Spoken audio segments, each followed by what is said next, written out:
నీకోసం ఊరంతా వెతుకుతుంటే నువ్వు ఇక్కడ తీరిగ్గా కూర్చుని తాజ్ మహల్ చూస్తున్నావా?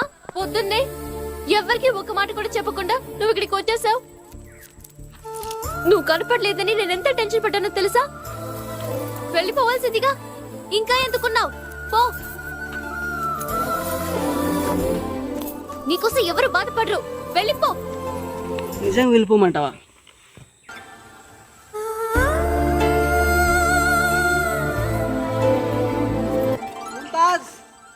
దీనికి నువ్వే సాక్షి. ముందున్న అమ్మాయి నిజంగా నన్ను ప్రేమిస్తుంటే 3 నెలలోపు వచ్చి వీళ్ళు కౌగించుకోవాలి. 1 2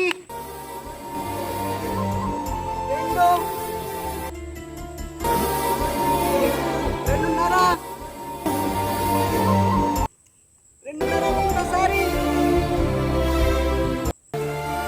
2.5 రెండోసారి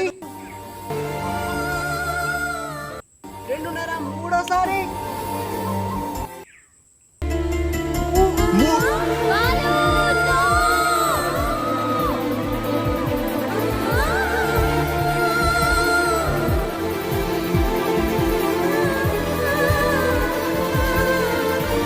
ఇప్పుడు ఇది తాజ్ మహల్ అంటావా? ఇది నేను పవన్ కళ్యాణ్ ఈ తాజ్ మహల్ తప్పే ఉంది.